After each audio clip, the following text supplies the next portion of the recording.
ओम शांति।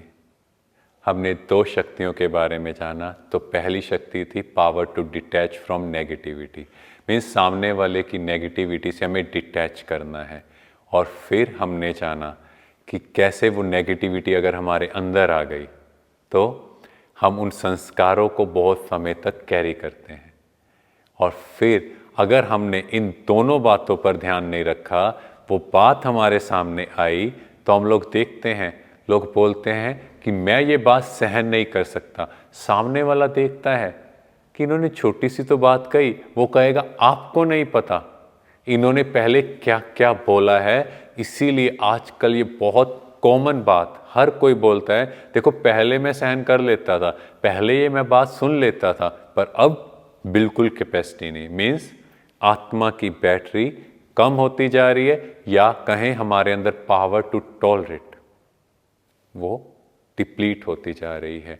तो इसका मतलब जो मैंने पहले सहन किया वो मैंने सहन नहीं किया, वो मैंने मजबूरी में सुना, या मैं डिस्कम्फर्ट में था क्योंकि मुझे डर था अगर मैं उनको बोलूँगा तो शायद मुझे घर से निकाल दिया जाए या जॉब से निकाल दिया जाए, या कुछ ऐसा मुझे उनसे काम था तो मुझे था मेरा काम नहीं होगा।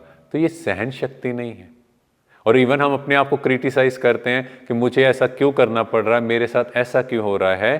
तो सहन शक्ति क्या है? मान लो आप एक फल वाले वृक्ष पर पत्थर भी मार रहे हो, पर वो क्या कर रहे हैं, फिर भी आपको फल दे रहा है या आपको कुछ न कुछ देता जा रहा है। ये है पावर टू टॉलरेट। इसको हम एक कहानी से समझते हैं।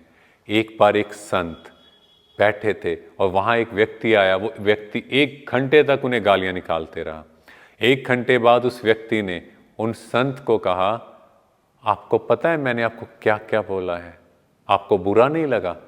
तो संत ने कहा कि जो चीज़ मेरे काम की नहीं होती मैं उसे ग्रहण नहीं करता। तो जो तुमने बोला वो मेरे काम की थी ही नहीं, तो मैंने उसे सुना ही नहीं, मैंने उस चीज़ को लिया ही नहीं।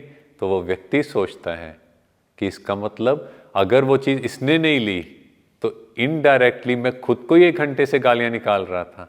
ये है सहन शक्ति कि सामने वाला गलत बोलता भी गया पर आपकी स्थिति एकदम स्टेबल। और इस शक्ति के निमित्त जो देवी दिखाए हैं वो है अम्बे माँ, जगत अम्बा। अम्बे माँ वो माँ भी है तो, और जगत की अम्बा दिखाई। मीन्स पूरा विश्व ही उसकी पालना करने वाली माँ। क्योंकि अगर हम एक माँ को देखें, वो बच्चों की गलत बातें सहन करती है। क्यों? क्योंकि उसके अंदर उनके लिए प्रेम होता है। पर बाहर वाला कुछ गलत करे नहीं। तो बट जब हम जगत अम्बा मीन्स पूरे विश्व को एक परिवार मान ले और पूरा विश्व उस परमपिता परमात्मा की संतान मान ले और आत्मा रूप में हम समझे कि हम सब भाई भाई हैं, तो कौन सा भाव क्रिएट होगा? तो हमें लगेगा ही नहीं कि हम कुछ एक्स्ट्रा कर रहे हैं, हमें लगेगा ये तो नेचुरल है। तो ऐसे ही अगर हम अपने मन को बच्चा बना लें, उससे बहुत प्यार भरी बात करें कि अगर कोई कह रहा है कुछ कर रहा है, ओके। हम क्या करते हैं, कई बार टू मच स्ट्रिक्ट हो जाते हैं। नहीं, माँ की तरह प्यार भी देना है और स्ट्रिक्टनेस भी रखनी है।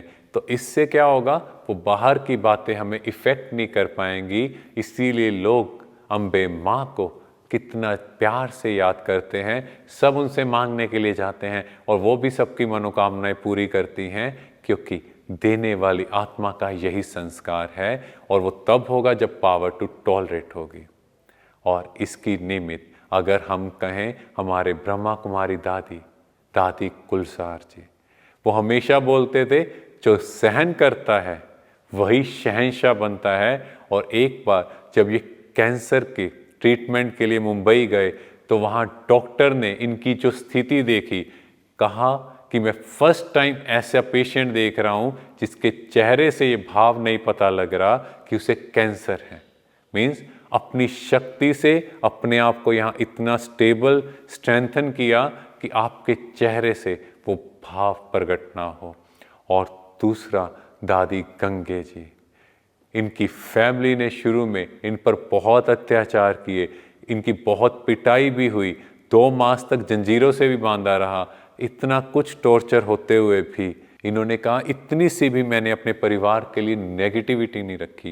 ये प्रैक्टिकल एग्जाम्पल है पावर टू टॉलरेट, और उनके कल्याण के लिए उन्हें परमात्म ज्ञान भी सुनाया। और बाद में परिवार को बहुत फील हुआ कि हमने क्या गलत किया। तो हम भी नेक्स्ट 24 आवर्स ये पक्का करें, पहले तो लोगों की नेगेटिव बातों को अपने अंदर आने ना दें, उससे डिटैच हों, और फिर उन बातों को अंदर इकट्ठा नहीं होने देंगे तो ऑटोमेटिकली पास्ट क्लीन होता जाएगा।